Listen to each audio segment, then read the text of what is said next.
Allez, on y va. Merci d'être présent en ligne. On va démarrer cette battle donc, qui est organisée au sein de la semaine du nettoyage numérique de Montpellier Métropole, Méditerranée Métropole. Et on l'a co-organisé du coup avec Digital 113 et la Mêlée. Et cet atelier est spécifiquement en fait adossé à la factory numérique responsable de la Mêlée. Je me mélange, de Digital 113 qui est ici présent du coup. Et c'est aussi le support que vous voyez de la factory Digital 113 qui est utilisé aujourd'hui. On démarre cette battle. Pour démarrer cette battle, pour être sûr que tout le monde partage au moins un minimum d'informations communes sur ce qui est le reconditionné, etc., je vais faire 10 minutes d'introduction sur tout ce qui est boucle course, ce que ça représente, etc. Juste avant nous, on a eu Sikiro qui a parlé de pas mal de choses qui étaient, comme vous allez retrouver d'ailleurs ici, dont le contexte législatif. Et puis on va rentrer le plus vite possible dans la battle, où le but évidemment c'est pas que il y en ait un qui gagne et l'autre qui est perdu. Le but évidemment c'est que tout le monde en ressorte gagnant, mais qu'on ait des arguments pour réussir cette tâche complexe finalement, qui est de passer au reconditionné, en tout cas d'augmenter le nombre de matériels reconditionnés. Allez, je rentre dans le contexte. On a cette loi AGEC que beaucoup connaissent, sur laquelle en tout cas la métropole de Montpellier doit se contraindre, qui est qu'au moment où on achète du matériel, on doit au moins au moment de l'acquisition, on doit au moins avoir 30% de matériel issu du réemploi, réutilisation. Il y a plein de choses dans la loi AGEC, mais j'ai pris ces points les plus importants. C'est aussi qu'au moment de la réforme, c'est-à-dire au moment où on se débarrasse du matériel, on doit au moins en remettre vers le réemploi réutilisation à hauteur de 50%. Et puis il y a plein d'autres directives, dont une directive européenne qui insiste sur le fait que tous les matériels déchets électroniques doivent être recyclés à 100%. Donc ça ne doit pas se retrouver dans des déchetteries dans d'autres pays du monde. Il faut vraiment qu'on les recycle en local. Et normalement, alors l'enlèvement et le traitement sont soit gérés par le fournisseur, celui qui vous a fourni le matériel, soit gérés par quelqu'un qui va prester pour le fournisseur ou qui preste pour nous, ceux qui achètent. D'accord? Ça, c'est les directives. Il faut savoir qu'on a donc ces obligations et on essaie d'aller vers ça, et c'est pas forcément évident. D'où la battle d'aujourd'hui.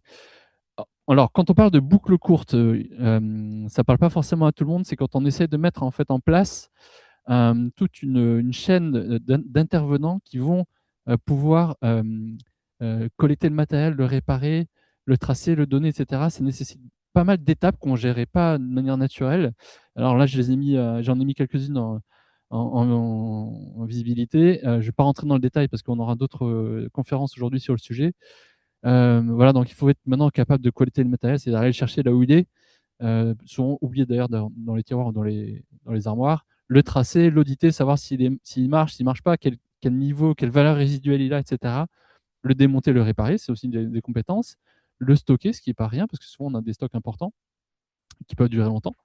Effacer les données, évidemment, installer toute une nouvelle suite de logiciels, l'idée c'est de le redonner quand il peut marcher. Utiliser des plateformes de donateurs pour ne pas donner 10 matériels à la même personne, puisqu'on est plusieurs à donner sur un territoire. Donc il faut vérifier qu'on ne donne pas tout le temps à la même personne quand même. Et puis voilà, la distribution, gérer la distribution, accompagner les gens qui sont éloignés du numérique, puisque c'est souvent des dons solidaires qu'on fait, et on fait souvent ça avec des partenaires locaux. Donc tout ça, ça se coordonne, c'est pas si simple que ça. Et c'est des compétences, il faut comprendre que du coup, c'est pas juste se débarrasser du matériel. Voilà. Et pour faire ça, du coup, ça nécessite de l'investissement. Et du coup, qui paye cette partie-là? Alors, il y a souvent deux modèles, il y en a d'autres, mais je citais surtout les deux modèles-là, c'est les plus courants. Soit c'est celui qui va donner, qui va faire la prestation de réparer, etc., avec des prestataires autour de lui, et c'est lui qui va payer jusqu'au bout. Soit c'est à l'inverse, celui qui va acquérir le matériel, qui va payer la partie de nettoyage, etc. Ou alors un mix des deux. C'est souvent les modèles économiques qui sont sur ces boucles courtes. Plein de partenaires locaux, j'en ai mis quelques-uns ici. D'ailleurs, il y en a quelques-uns autour de la table. Il y en a plein. Il y en a quelques-uns, évidemment, c'est loin d'être exhaustif. À l'écran, je passe. Il y a bien deux moments quand on parle de matériel à réemployer. C'est le moment où on l'acquiert. Donc, vous voyez pas le titre ici dans la salle, mais c'est l'acquisition. À ce moment-là, en fait, quand on acquiert du matériel réemployé, réutilisé, on se pose. Il y a évidemment des avantages. Il faut qu'il y ait des avantages, sinon personne ne le ferait. Il faut qu'il y ait au moins un avantage économique. Je ne vais pas rentrer dans le détail de toute la slide, ça va être le but de la bataille. Mais il y a aussi des préjugés sur la qualité des matériels, par exemple. Un conseil qui a été donné tout à l'heure par Sikero, c'est que quand on a une mauvaise expérience, on a mal choisi son fournisseur de reconditionné, souvent on n'y revient pas. Donc, il vaut mieux il vaut mieux bien choisir son premier reconditionneur, on va dire. Voilà, et puis il y a des contraintes évidemment au moment de l'achat et de la réforme, notamment pour les collectivités, les organismes publics, puisqu'on a des contraintes par rapport au marché public, juridique, etc. On doit passer par toute une phase de mise en place de marché. Donc, c'est pas si facile que ça. On a des séparations de budget qui nécessitent des explications et on va peut-être en avoir aujourd'hui. Ensuite, la réforme. Donc, la deuxième partie, c'est d'ailleurs là où commencent en fait en général les besoins des reconditionneurs, c'est d'abord d'obtenir du matériel. Donc, il faut qu'il y en ait qui réforment le matériel. Et pour ça, souvent, il faut du matériel qui ne soit pas complètement un déchet. Il faut qu'il puisse marcher ou en tout cas qu'il y ait des pièces détachées qui puissent être réutilisées. Donc, il y a trois niveaux, trois, trois modes de récupération qui sont complètement différents au final. Soit ça va vers le réemploi, réutilisation tel qu'il est, le matériel, il marche, on peut le réutiliser. Ça, c'est on va dire les deux premiers modèles avec le reconditionnement, où on va réparer deux, trois petites choses, le remettre à neuf. Ces deux modèles-là permettent de réutiliser le matériel quasiment tel qu'il est. Quasiment. Et puis après, la dernière, c'est le recyclage. Et là, pour le coup, c'est plutôt destruction, refonte du fer, etc., revalorisation des matériaux. Et là, on n'est plus dans l'usage du matériel tel qu'il était prévu à l'origine. Donc, il vaut mieux éviter ce troisième mode, même si, au final, les matériaux seront réutilisés. Qui décide en général pour le public? Je l'ai dit, il y a une commission. Enfin, non, je n'ai pas dit. Il y a une commission de réforme avec un élu qui va décider à qui on va transmettre le matériel, comment on sépare de tout ça. Donc, c'est assez compliqué côté public. Côté privé, ça peut être compliqué, mais normalement un peu moins. C'est surtout en général remis à des partenaires. On va peut-être l'entendre aujourd'hui. Via un contrat, le partenaire s'en occupe. Voilà, quand on le gère nous-mêmes, il faut je parle de gérer nous-mêmes la fin de vie du matériel. Il faut gérer toute la partie que je vous ai montré, toutes les étapes de boucle courte. Il faut être capable de le gérer, avoir les compétences. Et puis, évidemment, quand on le fait gérer à l'externe, il faut qu'à un moment donné, quelqu'un paye la prestation parce que les gens ne le font pas bénévolement, évidemment. Voilà, les défis des acteurs du réemploi, c'est souvent d'ailleurs, c'est cette première partie-là, c'est de trouver des gisements de matériel les plus performants possibles, puisque le but, c'est quand même d'avoir aussi une proposition de matériel performant derrière pour ceux qui rachètent. Et puis lutter contre les préjugés, puisqu'on en a tous sur la réutilisation. Reprendre un matériel de quelqu'un, c'est pas forcément quelque chose d'instinctif. Et du coup, on va rentrer dans la battle. Et pour vous proposer cette battle, pour démarrer cette battle, je vous propose juste une minute courte de présentation avec peut-être un petit mot supplémentaire d'Emmaüs Connect, puisqu'il y a quelque chose à rajouter. Et on va commencer. Alors, je vous propose du coup un nom, prénom, etc. Et surtout un point de blocage important. Et après, on va rentrer dans la battle. Ça marche? On va commencer dans l'ordre du coup. Delphine, avec qui j'ai préparé cette session. Micro. D'accord. Merci beaucoup, Yann. Merci à toutes et tous. Donc Delphine Specht, dirigeante, j'ai cofondé l'ISEThic en 2017 et l'objectif c'était de développer un ensemble de solutions autour du numérique responsable. Voilà. Dans le éthique, c'était important de travailler avec tous les acteurs locaux, de pouvoir donner à des associations, de réparer, d'allonger et de permettre l'allongement de la durée d'usage. Enfin voilà, donc des sujets qui nous tiennent à cœur en termes de valeur. Et le point de blocage, c'est du militantisme parce qu'il y a certains clients qui ont des arguments. Je fais du teasing par rapport à Battle, mais il faut que tout le monde puisse se rentrer dans ce cercle vertueux parce que c'est toute la chaîne. En amont, il faut les clients qui rentrent à vouloir avoir une vraie démarche numérique responsable, une politique active. Et voilà, donc j'ai plein de sujets, mais je laisse.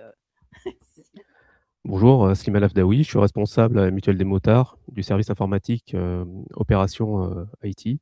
Donc j'ai en charge toute la partie infrastructure, la partie poste de travail. On connaît quelques personnes. Et aujourd'hui, je suis là en fait pour débattre avec vous sur justement comment recycler le matériel dont à la Mutuelle de Motards on n'a plus besoin parce que obsolète, parce que ne répond plus aux besoins, et surtout aussi comment répondre à des nouveaux besoins autour de l'achat de matériel reconditionné.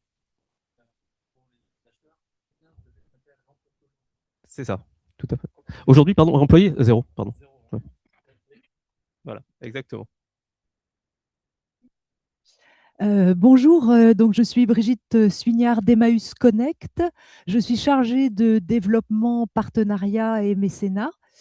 Voilà, donc nous, notre cœur de métier, on est parti donc du constat qu'il y avait quand même 8 millions de personnes qui avaient beaucoup, beaucoup de mal avec le numérique.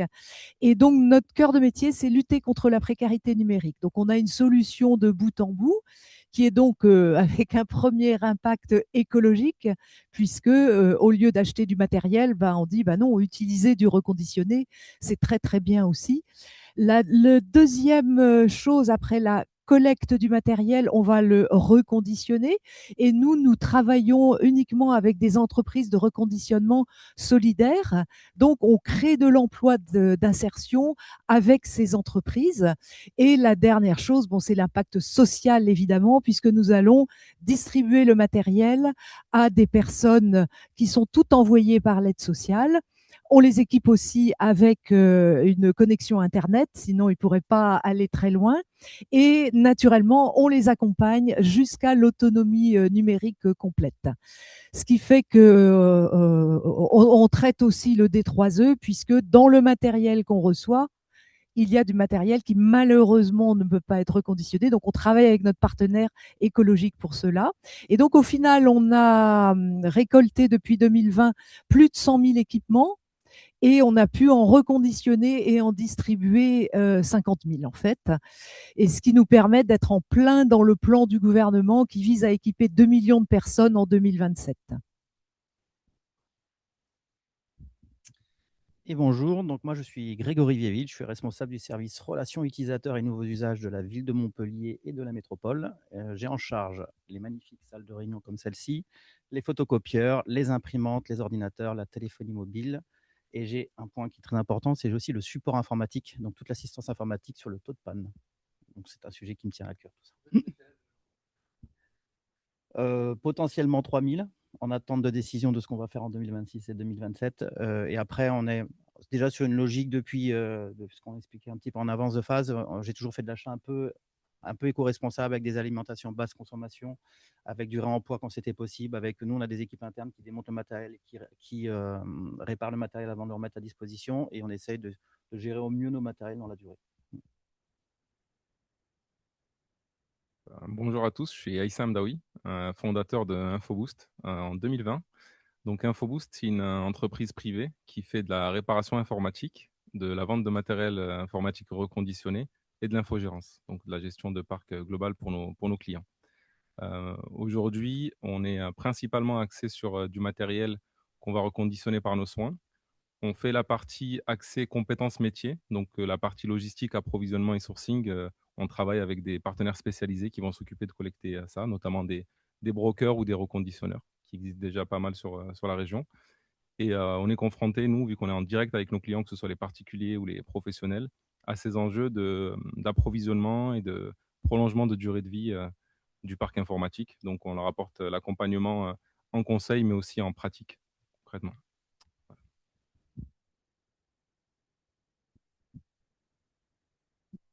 Eh bien, on rentre dans la battle du coup. Donc, première question déjà, peut-être pour les acheteurs. Qu'est-ce qui vous bloque au moment de l'achat? Si on vous propose, ici présent, des acteurs du leasing, du reconditionné, il y en a aussi dans la salle, qu'est-ce qui va vous bloquer si on vous dit achetez votre parc, vos PC, vos prochains PC, achetez-les en reconditionné? Qui veut prendre la parole? Slimane? Aujourd'hui, la question se pose aujourd'hui par rapport aux usages. Est-ce qu'aujourd'hui, si j'achète un ordinateur portable, il est fiable?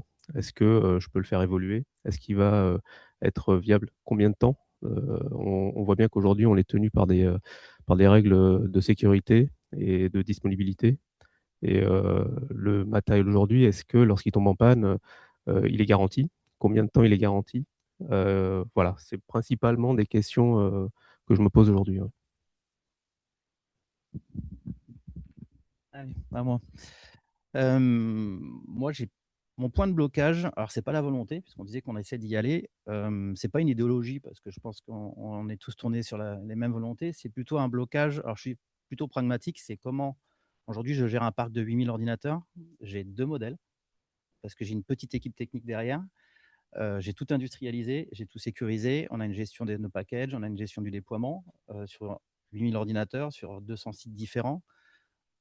des volumes donc importants, comment je peux aujourd'hui intégrer du réemploi, du reconditionné dans un parc aussi homogène sans perdre la sécurité, la fiabilité et surtout, moi, alors, on parle souvent du prix d'achat d'un ordinateur. Moi, je parle plutôt de prix global, donc de TCO, parce qu'il n'y a pas que l'achat, il y a tout le support derrière, la perte de service, le remplacement, la réparation, le circuit court, quand c'est réparé, bah, ça retourne. Quand le matériel tombe en panne, c'est du réachat. Donc, qu'est-ce qui se passe? On refait de l'achat là où peut-être on n'aurait pas eu besoin de faire.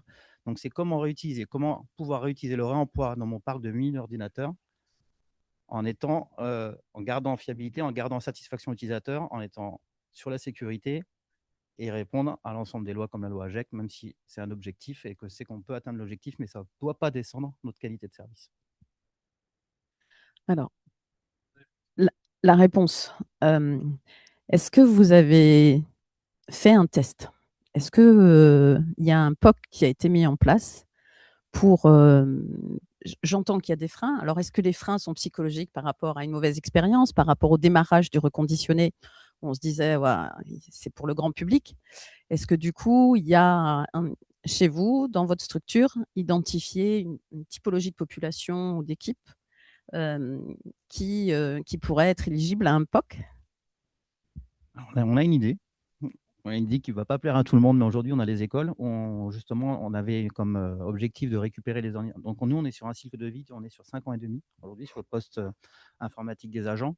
On avait comme idée de récupérer ces postes-là, de les blanchir, peut-être de passer sur des systèmes d'exploitation libre, justement pour faire durer le matériel un peu plus longtemps. Et on voulait que ce soit un peu notre POC, alors de manière progressive évidemment, mais on voulait avoir ce premier-là. Ce n'est pas du tout un problème de volonté et d'idéologie, hein, je le répète, c'est vraiment comment aujourd'hui, moi en tant que responsable informatique, comment je peux avec les équipes que j'ai aujourd'hui maintenir un parc et avoir un centre de support dans l'infogérance où d'ailleurs on doit garder des SLA, de la réactivité et surtout de la satisfaction utilisateur.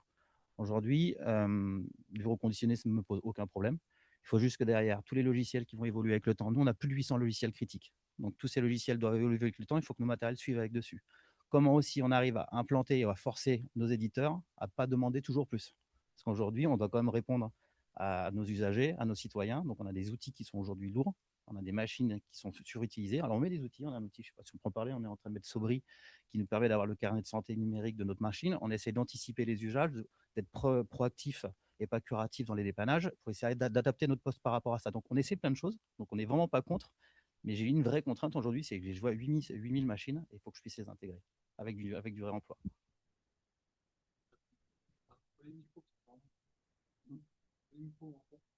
Allez, le micro est collé. J'espère que vous me recevez bien. Pour continuer sur ce qu'ont énoncé mes collègues, moi je pense qu'il y a une bonne volonté ici. On partage tous la bonne volonté d'intégrer le numérique responsable dans ce nouveau schéma. Non seulement parce qu'il est imposé, mais parce qu'aussi il est volontaire et partagé. Mais il s'agit je pense, d'un bouleversement systémique. Au-delà du fait que ce soit une volonté, mon collègue l'a très bien dit, les éditeurs, les usages, la sécurité, c'est des enjeux qu'on rencontre avec les clients professionnels qu'on accompagne. Et ça demande un effort en interne, côté achat, côté client, mais ça demande aussi un effort côté fournisseur, que ce soit l'éditeur ou le fournisseur matériel. Tout le monde doit travailler en coopération sur la partie qu'est-ce qu'on rationalise, qu'est-ce qui est cohérent de mettre en place ou pas. Est-ce qu'on va, parce que l'économie linéaire permet d'industrialiser pour tout le monde. C'est-à-dire que les constructeurs fabriquent, ils font la recherche et développement, ils font le matériel adapté au niveau de sécurité et de performance attendue. Aujourd'hui, mettre du reconditionné dans la boucle de manière isolée ne peut de fait pas fonctionner. C'est-à-dire que ça demande des ressources, une énergie, des dépenses qui vont être allouées à ça en termes de compétences, de suivi en interne. Ça veut dire que l'équipe IT va avoir besoin d'intégrer des notions de logistique, des notions de durabilité, des notions de comment est-ce qu'on va faire durer en entretenant, par exemple, le matériel en interne ou l'externaliser avec un partenaire qui va être spécialisé, par exemple. Mais ça doit venir de l'intérieur, là où il est beaucoup plus facile, en un coup de fil avec un fournisseur, de se faire approvisionner totalement un parc, là où le fournisseur, en plus, est en relation avec un broker qui va faire toute la partie second cycle de vie, qui souvent ne correspond pas, disons, aux volontés et aux enjeux aujourd'hui de l'accompagnement dans la durabilité des produits et là, surtout la traçabilité, comme le disait Yann tout à l'heure, sur la partie revalorisation. Le terme est parfois mal employé en réalité. La revalorisation, des fois, c'est plutôt mise au rebut en réalité. Donc, L'idée, c'est de se dire que c'est faisable, oui, mais pas sans effort. Et le TCO, je pense que c'est un bon paramètre à prendre en compte dans la mesure où, de toute façon, malgré l'investissement que ça demande et la volonté en temps, l'économie à apporter sur l'acquisition, même si ce n'est pas de tout le parc, parce que ce n'est pas forcément pertinent d'approvisionner tout un parc en reconditionné, d'autant plus que pour qu'il puisse y avoir du reconditionné, il faut qu'au départ, il y ait du neuf, parce que c'est le neuf qui devient reconditionné par logique. Donc voilà, moi je pense que il y a quelque chose à coudre là-dedans, mais c'est un partenariat qui sera nécessaire. Ça me fait aussi penser à une autre conférence qui aura cet après-midi sur la souveraineté, la stratégie de la souveraineté et la souveraineté, qui, en fait, on sait tous que le matériel, on l'achète, il vient de Chine ou d'ailleurs, hein, et l'idée, c'est d'essayer on pourra pas changer ça, mais en tout cas, si on peut avoir une dynamique plus proche pour garder les matériels plus longtemps, les réutiliser, etc., ça nous enlève un peu de dépendance avec ce système-là. Peut-être on peut parler un peu de leasing. Est-ce que c'est aussi une autre proposition au moment de l'acquisition qui peut aussi répondre en termes de qualité, en termes de si ça marche pas, on y a un retour. Je vais laisser du coup peut-être Delphine en parler. Oui. En fait, c'était juste, je réfléchissais à la question d'avant et je me disais, de toute façon, je pense qu'on a tous conscience que le reconditionné, ça peut pas forcément être les parcs dans la globalité, compte tenu de certains volumes. Mais je reste sur ma fin de pourquoi vous essayez pas et vous passez pas le cap. Voilà, j'allais dire une partie et ça sert de test pour y aller et de se rendre compte de la chose vertueuse que ça peut engendrer. Voilà, je ferme la parenthèse. Donc sur la partie location, oui, c'est aujourd'hui, c'est forcément de l'achat. Est-ce que c'est lié au monde du public? Est-ce que compte de fonctionnement, budget de fonctionnement, budget d'investissement, merci. Voilà, le mot m'échappe. Donc, est-ce qu'il y a un vrai frein là aussi par rapport à mettre en place un outil qui permettrait l'allongement de la durée d'usage? Alors, c'est une très bonne question parce que c'est vraiment la réalité. Aujourd'hui, je vais prendre un exemple très concret. Historiquement, la partie photocopieur était en investissement avec beaucoup de difficultés pour nous. Je vais aller très vite, mais un photocopieur a une durée de vie de 7 ans. On a des marchés publics de 4 ans. Ça fait qu'on peut avoir, comme ça c'est à chaque fois passé, un nouveau prestataire au bout de 5 ans. Un photocopieur acheté la 4e année dure 7 ans de plus, donc 11 ans. Donc on se retrouve avec 3 prestataires à durer sur des matériels différents, des pièces qui n'existent plus. Nous, c'est du temps de passer derrière, c'est de la gestion de panne qui est difficile à gérer, c'est un parc qui est complètement hétérogène sur les modèles. J'ai réussi pour la première fois à passer sur un mode de location sur la partie photocopieur. J'ai comme consigne de tout ce que j'augmente en frais de fonctionnement doit baisser ailleurs. Donc j'ai 0 budget supplémentaire en fonctionnement. Donc on a commencé par une rationalisation des logiciels. On a économisé plus de 100 000 € sur la rationalisation des logiciels en disant ça peut passer sur du libre. Peut-être que 3 licences dans un service, on peut en avoir qu'une seule. On a fait des économies là-dessus. On a fait une étude de coût, sachant aussi que le coût à la page, quand on fait de la location sur un parc de 600 photocopieurs, ça nous coûtait un coût à la page moins cher qu'avoir 4 prestataires différents qui se partagent le marché. Donc, on a pu faire une étude de coût qui a pu justifier, mais ça a passé, je pense sans mentir, qu'on a passé 7 mois sur la justification, alors que le marché était prêt. Mais aujourd'hui, on a vraiment une difficulté par rapport au budget parce que le budget d'investissement est amortissable. Donc, il y a un emprunt, on achète le matériel, il est amorti sur sa durée de vie. Des frais de fonctionnement, c'est du coût réel. Donc, le coût réel, ça veut dire qu'il faut trouver des crédits par les ressources et par les revenus pour la collectivité, et ça va être un remboursement immédiat. Donc nous, la consigne, depuis toujours, c'est en donnant de la collectivité, moi ça fait 20 ans que je suis à la métropole, c'est à minima, nos frais de fonctionnement doivent essayer de baisser de 5% par an. Là, aujourd'hui, si je dois passer 8000 PC en mode de location, je ne peux pas y tenir. Donc on a cette difficulté en effet de... Nous, on préférait pas avoir de la location parce que ça nous permettrait de pouvoir adapter le matériel sur une durée de vie, parce que un agent qui va avoir des fonctionnalités ou avoir des fonctions, en 2017 sera peut-être pas les mêmes en 2020, donc ça permet de pouvoir gérer le matériel de manière différente. Aujourd'hui, on n'est pas en capacité de le faire. Donc on est sur l'investissement là où on aurait peut-être préféré de la location. Et pour répondre à votre question, pourquoi on n'y va pas? On avait un vrai projet d'y aller cette année. On a des budgets qui sont vers le bas avec toutes les problèmes de dotation et tout ce qu'il faut. Donc, ces matériels qu'on devait faire le test aujourd'hui, il est réutilisé une année supplémentaire pour nos agents. Donc le projet va se réfléchir, mais plutôt sur 2027 que sur 2026. Juste, on n'a pas précisé, on a parlé de budget d'investissement et de fonctionnement. Il faut comprendre qu'en fait, dans les collectivités, c'est 2 poches qui ne peuvent pas communiquer. Donc, quand on a du leasing, c'est plutôt côté fonctionnement, et de l'achat, c'est investissement, et on ne peut pas faire communiquer le budget entre les poches. C'est pour ça qu'on précise que c'est compliqué ce sujet de budget. Par contre, côté mutuelle des motards, comment ça se passe? Alors, moi, je suis à la mutuelle des motards depuis 1 an, donc je n'ai pas forcément eu l'occasion de voir toutes les ficelles de cet équipement-là, en tout cas. Ce que je peux constater aujourd'hui, c'est que historiquement, on a plutôt tendance à acheter du matériel et à le pousser jusqu'au bout, jusqu'à la fin de vie, pour pouvoir l'amortir de manière responsable aussi, hein, parce que on suit plutôt des cycles de vie, de fin de maintenance de matériel, d'évolution applicative aussi de nos matériels. Le problème aujourd'hui que j'ai sur le leasing, c'est effectivement combien de temps, combien ça me coûte, est-ce que je perds pas plus d'argent qu'autre chose à faire du leasing. Voilà, c'est plus ce niveau-là. Oui, alors je ne suis pas directement concernée par le leasing, puisque nous collectons les ordinateurs en fin de vie professionnelle chez nos clients. Donc, c'est sûr que quand ils sont en leasing, ce n'est pas idéal pour nous.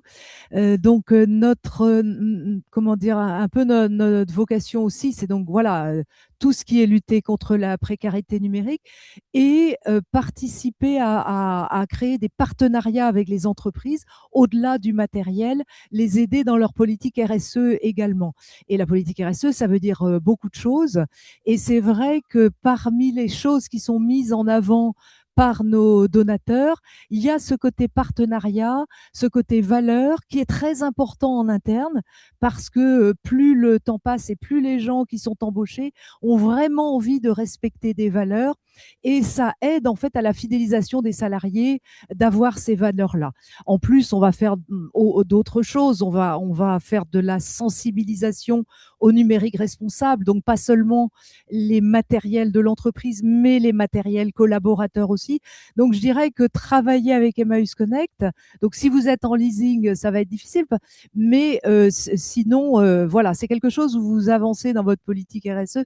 Oui, non, juste, on aimerait bien travailler avec les leasers pour la suite effectivement du matériel. Et jusqu'à présent, donc c'est en réflexion chez nous, mais pour l'instant c'est un point de blocage. Mais on aimerait beaucoup travailler avec vous dans la suite des événements. Ah, mais avec grand plaisir. J'allais dire, ça aussi c'est un préjugé peut-être, hein, parce que l'idée c'est au contraire d'inclure. On est propriétaire du matériel à la fin.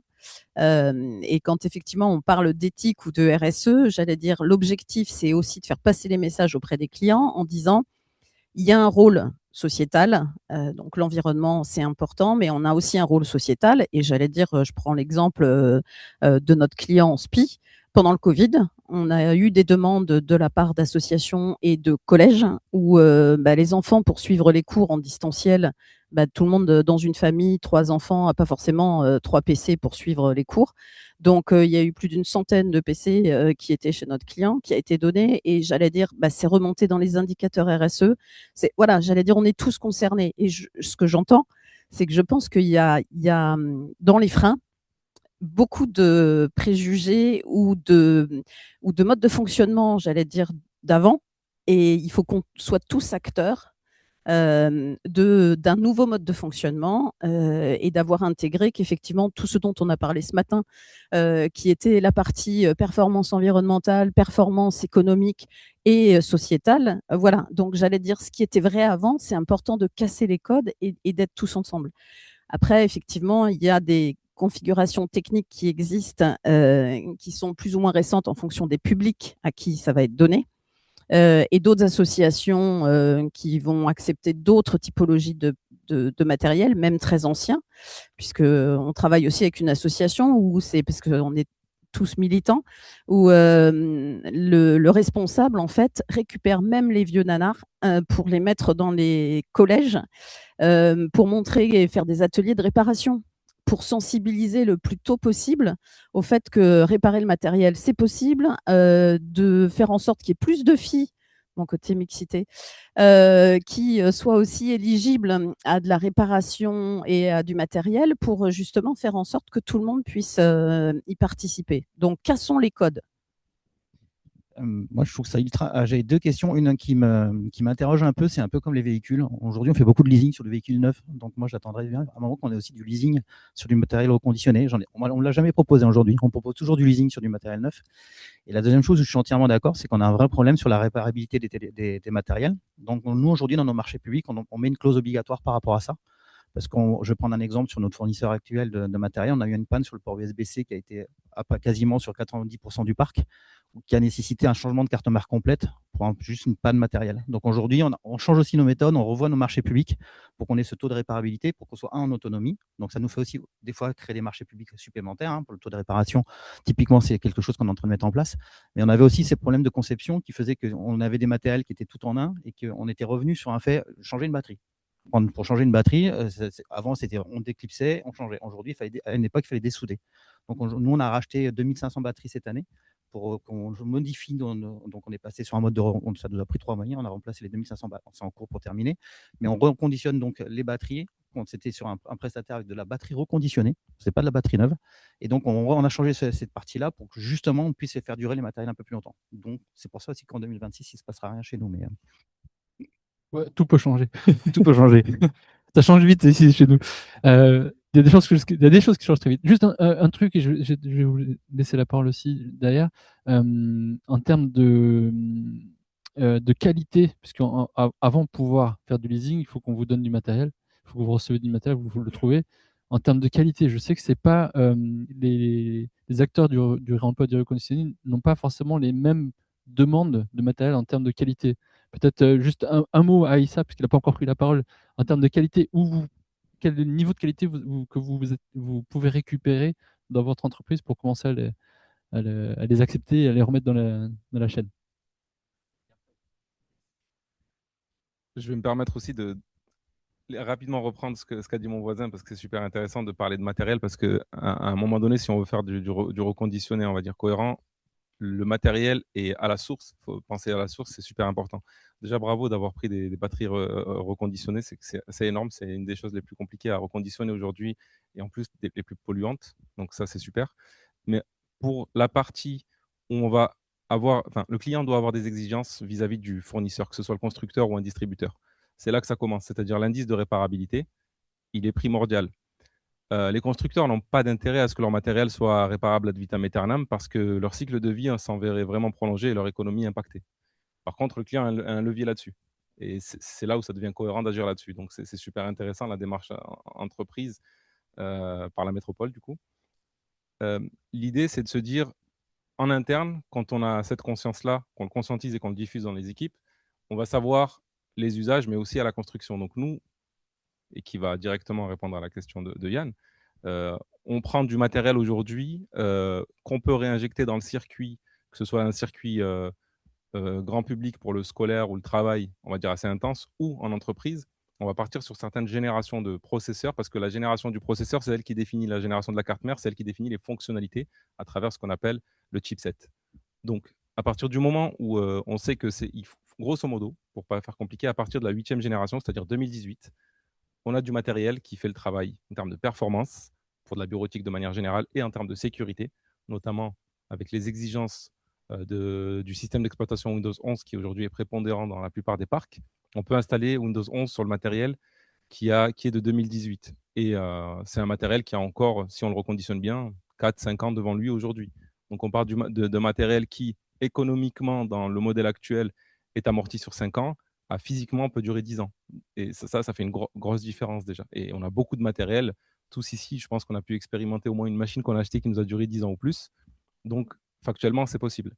Donc après, voilà, il y a plusieurs. Mais si je dois parler de hardware, de matériel, 8e génération minimum. Aujourd'hui, on a tendance à passer sur de la 10e, 11e parce qu'à partir de la 11e génération, on a la Intel Iris Xe, c'est une puce graphique que Intel déploie. Petite histoire marrante, c'est qu'en gros, Apple a dit on ne travaille plus avec vous, Intel, on va fabriquer nos puces M2. Du coup, la puce qui était une exclusivité pour Apple, produite par Intel, a été retirée forcément vu que je ne travaille plus avec Apple et il l'intègre dans les PC pour Dell, HP, etc. et toutes les marques publiques. Donc, la fin du partenariat Apple-Intel a bénéficié au grand public et à Windows de manière générale. Donc voilà, c'est éligible Windows 11 par rapport au fait d'avoir la puce qu'on appelle TPM 2.0 pour pouvoir activer BitLocker, que vous avez peut-être déjà entendu parler. Et ça, c'est un des prérequis, je pense, pour les services sécurité s'ils veulent aller un peu au bout de la démarche. Parce qu'on parle de Windows, vous ne mettez jamais de Linux? Aujourd'hui, on a 98% des demandes qui tournent autour de Windows, voilà. Que ce soit pour du grand public, scolaire ou, allez, 90 et les 10%, il y a de la demande de Apple aussi, de Mac. Mais il y a une certaine hégémonie de ces systèmes-là. Aujourd'hui, justement, on est en train de commencer à intégrer du Linux, des distributions Linux. Alors, pour l'infogérance, on utilise du Linux, mais c'est pour d'autres usages. Je parle pour le post-utilisateur léger. Non, aujourd'hui, mais l'idée, c'est de commencer justement à ne pas laisser tomber ce qui est sorti avant la 8e génération dont je parlais tout à l'heure, et de se dire quel système on peut injecter dans ces machines-là. Je sais qu'il y a deux, trois systèmes qui peuvent faire l'affaire en fonction de la performance de la machine aussi. Il y a une question de ressources. En plus de ça, aujourd'hui, ce qui est aberrant, je trouve, c'est que Windows 11 aujourd'hui vous demande quasiment obligatoirement d'avoir 16 Go de mémoire vive pour être tranquille, faire de la bureautique.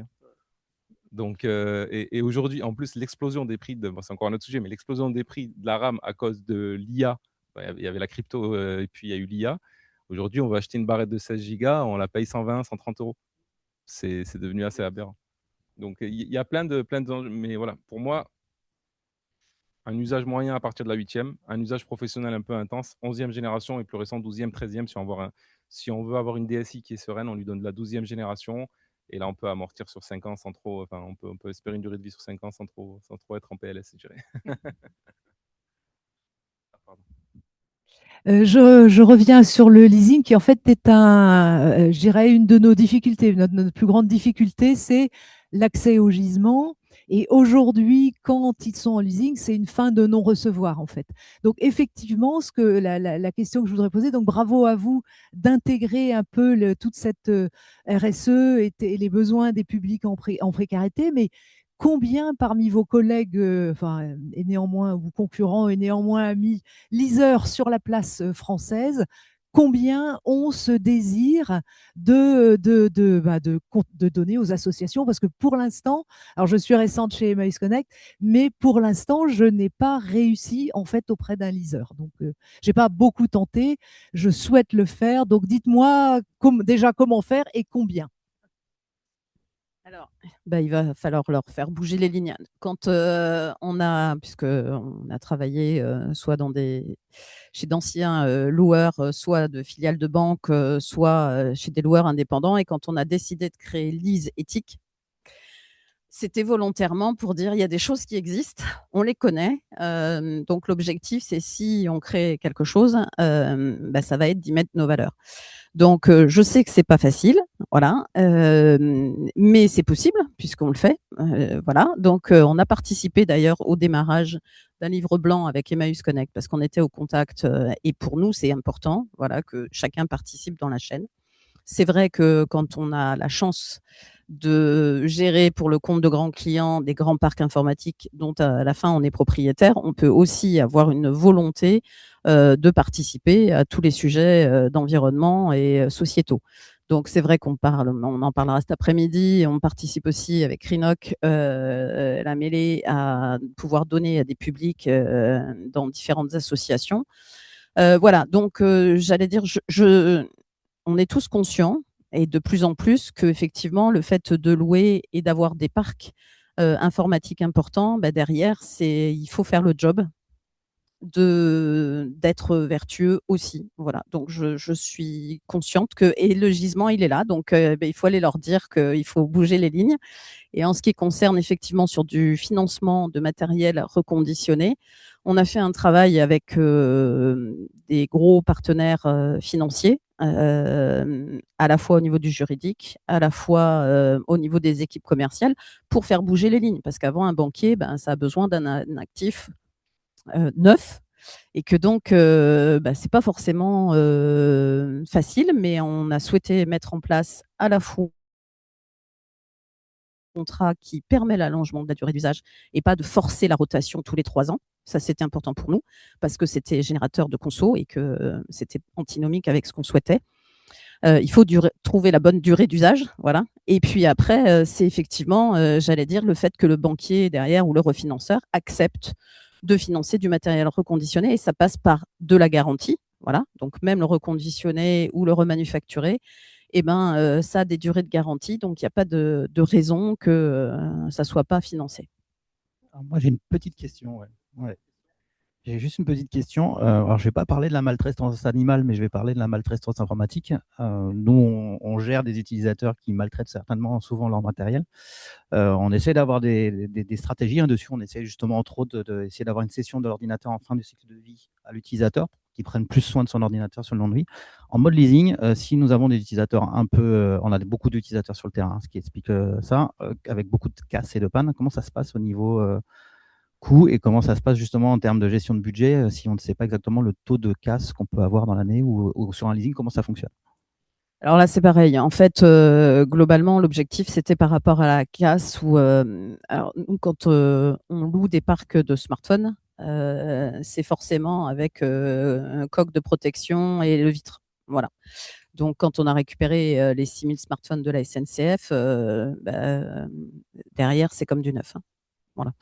Donc, après, sur la partie PC, où voilà, je reviens aussi avec un client qui avait des gros volumes, un SPI, 20 000 collaborateurs. Quand on a mis en place le contrat de location, c'était de se dire mais comment on va récupérer? On ne veut pas être impacté par rapport à la casse, par rapport à la perte. Donc, il y a forcément 20% qui sont acceptés de non-restitution. Mais en fait, on l'a constaté, c'est bien moins que ces 20%. Donc là aussi, il y a un effet aussi chez les personnes ou les collaborateurs, c'est à partir du moment où ça appartient pas forcément à l'entreprise et qu'il faut le rendre, ça peut aussi avoir un effet bénéfique de dire « Ouh là là, c'est pas à nous, donc il va falloir faire gaffe par rapport à l'état dans lequel on le restitue ». Voilà, le fait de donner à des associations, y compris d'emailer des collaborateurs, ça donne du sens. Ils sont contents de se dire finalement je vais faire attention parce qu'il y a une deuxième ou une troisième vie, parce que je peux y contribuer, parce que je peux donner à des associations et montrer qu'on est vertueux. Voilà, et puis effectivement, ça a été évoqué, mais la marque employeur, le fait des jeunes générations, le fait d'avoir des prises de conscience différentes, et puis le fait que ça redevienne cher, tout le monde se rend compte que comme avant, quand c'est cher, on fait attention et on le répare et après on peut le donner et voilà. C'est facile, mais il faut y aller. Il y a quand même Daïssa. Peut-être aussi un mot pour la partie réforme. Je pense que je laisse les mots de la fin et après il y aura des questions. C'est juste pour reprendre à la suite du discours de ma collègue sur le numérique responsable. Je pense que c'est important justement de comprendre ce qu'implique ce mot. Donc, si c'est responsable, c'est que bon, c'est porté par des humains a priori, donc c'est responsable, mais tout le monde doit se responsabiliser et s'impliquer, que ce soit l'usager, même s'il n'est pas client direct, mais il est bénéficiaire direct finalement, que ce soit pour un téléphone ou un ordinateur. Donc, je pense que cette notion de sensibilisation et de responsabilité, elle est importante. Les décideurs, au niveau des achats par exemple, lorsqu'on achète l'indice de réparabilité, pour moi, c'est primordial. Et là, on va impliquer quasiment le sommet de la chaîne, c'est-à-dire le fabricant ou du moins le manufacturier. Donc, c'est lui qui va, par design, fabriquer quelque chose dessiner quelque chose de réparable avant de l'envoyer à Taïwan pour être conçu par TSMC. Mais en tout cas, je pense que toute cette chaîne-là, à la comprendre et se dire finalement, il y a une chaîne de valeur qui est assez complexe et assez longue. Responsabiliser chaque partie prenante, c'est la meilleure des façons de pouvoir agir. Il y a eu l'indice de réparabilité, je crois que c'était début 2020, il y avait une tentative gouvernementale d'imposer aux distributeurs d'afficher l'indice de réparabilité, c'est-à-dire savoir à quel point on peut réparer un ordinateur qu'on achète s'il se casse. Et du coup, c'était noté sur 10. Donc, quand on avait 8, 9, 9,5, on était content. Et très rapidement, on s'est rendu compte que le barème sur lequel était basé ce calcul-là était fait par les constructeurs eux-mêmes. C'est-à-dire, je fabrique un ordi, mais c'est moi qui décide qu'il est réparable ou pas. Donc, ça, au niveau de l'impartialité de la démarche, voilà, c'était à revoir. Donc, c'est qu'ils avaient leur propre barème d'évaluation et c'est eux qui posaient ça dessus. Donc, c'est quand même une bonne démarche, je pense, parce qu'on était en train de se rendre compte que moi, j'ai pas de souci à nommer les marques, parce que du coup, je suis pas partenaire d'aucune marque. Apple, par exemple, leur modèle économique, ça a été d'aller de plus en plus vers une seule unité consolidée. Certes, pour le design, ça leur apportait des choses pratiques. Ils faisaient des ordis super fins, ça c'était cool, c'est joli, c'est fin. Il faisait des petites cartes mères. Je ne sais pas si vous avez connu le MacBook 12 pouces. Il est tout petit, tout mignon, rose, gris, avec plusieurs coloris. Et il y avait une carte mère à l'intérieur. Nous, en tant que réparateur, on essaye de tout réparer. Donc, en ouvrant cette machine, je me suis rendu compte à un moment donné qu'il y avait une carte mère qui ne faisait pas plus de 4 cm², ou 4 sur 4. Il y avait tout dedans. Le processeur, la RAM, le disque dur, le Wi-Fi, tous les composants microélectroniques. Et il y avait une énorme batterie, ce qui explique aussi la grosse autonomie de cette marque-là. Sauf que dès qu'il y a une panne, c'est foutu. On change l'ordi ou la carte mère. Et pour changer la carte mère, on perd des fonctionnalités comme le Touch ID ou ce genre de choses. Donc, en fait, on change la carte mère, c'est cher et on perd des fonctionnalités, sauf si on passe par Apple. Donc, à ce moment-là, en fait, disons que la démarche, il faut avoir des levées de pression sur les constructeurs et sur les marques à un moment donné quand on le peut. C'est-à-dire quand on est un acteur, quand on est un gros consommateur, parce que c'est le seul moment où on peut. L'individu, lui, à la fin, il est juste tributaire un petit peu de cette chaîne-là. Donc, faut... Voilà. Merci beaucoup. En fait, il y avait encore plein de sujets. On va passer aux questions de la salle. Je sais qu'il y avait des sujets modèle économique, il y avait des sujets de mise en place de partenariats qu'on a un peu entendu dans la session là. Il y a plein, c'est un démarrage. On sent qu'il va y avoir plein de choses qui vont peut-être se poursuivre, qui sont à poursuivre en tout cas. Parce que déjà, du coup, dans la salle, il y a des questions et puis on va pas aussi passer les questions en ligne. Il y a Fanny qui est à côté. Voilà, la question en ligne a été répondue. Peut-être pour ceux qui sont dans la salle, c'était quoi la question en ligne?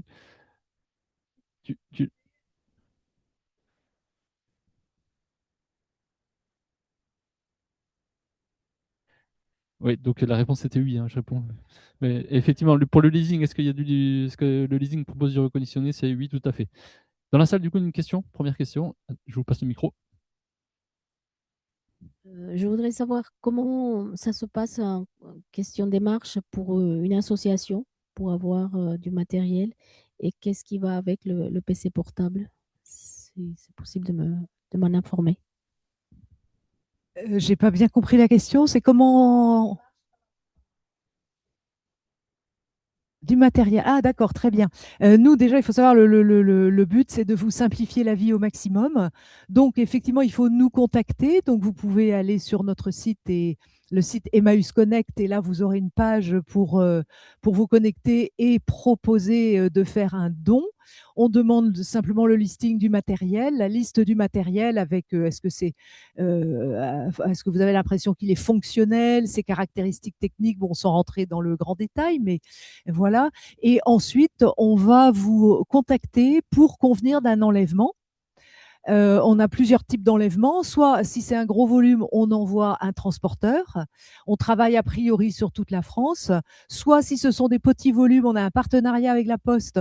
On vous envoie des étiquettes Colissimo et vous postez votre colis, ça arrive chez nous.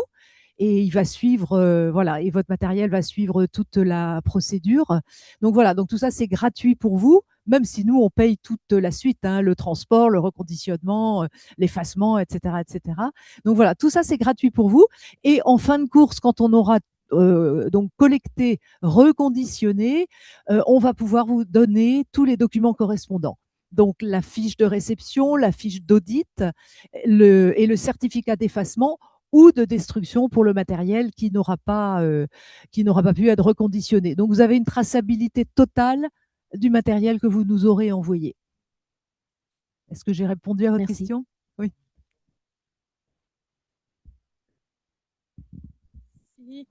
Moi, c'est pour le monsieur de la mutuelle des motards, en comparaison avec les services de la mairie. Est-ce que vous n'êtes pas, est-ce que vous avez en fait des logiciels métiers professionnels qui font que vous êtes dépendant en fait de la manière dont vous fonctionnez à faire marcher vos bécanes jusqu'à la mort et qui vous empêchent en fait de réfléchir à d'autres solutions? Parce que je l'ai vu dans d'autres cas au niveau médical, au niveau juridique, il y a des logiciels qui sont demandés par telle ou telle structure, que ce soit le palais de justice ou la CPM, etc. Et en fait, vous n'avez pas forcément, peut-être vous dans votre cas, eux ils ne l'ont pas, un grand choix de pouvoir diversifier le parc informatique avec du reconditionné, utiliser du logiciel libre ou de la location. Est-ce que vous, c'est votre cas aussi et qui fait que vous êtes, moi mon impression c'est que vous êtes figé dans le temps. C'est voilà. Alors, merci pour la question. On n'est pas figé dans le temps, hein, justement, on évolue. Ne serait-ce qu'à la mutuelle des motards, récemment, donc on se dote d'une direction RSE, d'achat de matériel responsable aussi. Moi, en tant que responsable des achats informatiques, je ne m'interdis pas aujourd'hui de m'interroger sur l'usage qu'en font l'utilisateur. du PC. Si c'est juste, comme le disait Issam tout à l'heure, de faire de l'office, j'ai pas besoin d'avoir, comme on dit, une bécane de course. Hein. Une bécane parce que je suis à la mutuelle des motards, mais ça, c'est autre chose. Mais l'objectif, c'est aussi d'ajuster les usages et les PC, principalement les PC, aux usages des utilisateurs. Et oui, il y a des applications aujourd'hui qui sont développées qui ne répondront pas, qui ne correspondront pas justement au matériel. Alors, aujourd'hui, par facilité, on commande des lots d'ordinateurs pour tout le monde, les mêmes, quasiment à la marge près. Hein. Mais sinon, la question, oui, elle existe. Elle existe et j'ai une flexibilité de pouvoir choisir différents constructeurs, différents choix, différents ordinateurs. Voilà, je suis pas pieds-poings liés, si c'est la question. La question, c'était sur les constructeurs, mais parce que moi, en fait, il y a tout ce côté software. Enfin, monsieur a parlé des ordinateurs en fonction des générations pour pouvoir faire fonctionner des systèmes d'exploitation, notamment Windows 11. Mais parfois, en fait, il y a tel logiciel métier qui a besoin de la dernière version de Windows, avec la dernière puce, le hardware qui doit être récent. Et du coup, l'entreprise se trouve obligée de changer des bécanes, alors qu'il y en a qui fonctionnent très bien pour la bureautique, tout ce qui fonctionne, mais par rapport à un logiciel qui est en synchronisation avec d'autres serveurs professionnels. Oui, donc oui, effectivement, il y en a. Il y a des usages en fait qui font que pour aujourd'hui, on est un parc de 650 PC. On en aura peut-être un service avec 10 ou 15, 20 PC qu'il va falloir acheter différemment ou acquérir différemment. Alors, ce sera peut-être du leasing, ce sera peut-être du reconditionné. Mais la question, elle est là, oui. Donc, il y a des applications qui nécessitent d'avoir des machines up-to-date. Oui, tout à fait. Après, la question, elle se pose aussi sur des imprimantes, elle se pose aussi sur beaucoup d'autres matériels. Une autre question dans la salle. Attends, il y a la main avant. Je vais dans l'ordre. Je voulais revenir par rapport à l'intervenant au niveau du reconditionné. Je voulais savoir si un particulier justement ramène un ordinateur ou un téléphone éventuellement, et que justement la carte mère, elle est grillée. Donc, bon, comme je sais que c'est la pièce la plus importante, et normalement, la carte mère est plus chère que l'appareil en lui-même. Comment vous faites après derrière? Alors nous, on est spécialisé en ordinateur, on ne fait pas de smartphone, mais le schéma, oui. c'est le même, hein, la problématique reste la même. Lorsque la carte mère est défaillante, bon, déjà, il y a 2 points qui embêtent le client, c'est qu'il perd ses données, déjà, il n'est pas très content. Et en plus de ça, il faut qu'il paye un tarif assez conséquent pour pouvoir réparer l'ordinateur. Si c'est le cas, en soi, pour la rentabilité immédiate, pour l'usager, il veut quelque chose qui marche vite et que ça ne lui coûte pas un bras. Donc, on va lui proposer un ordinateur reconditionné de remplacement.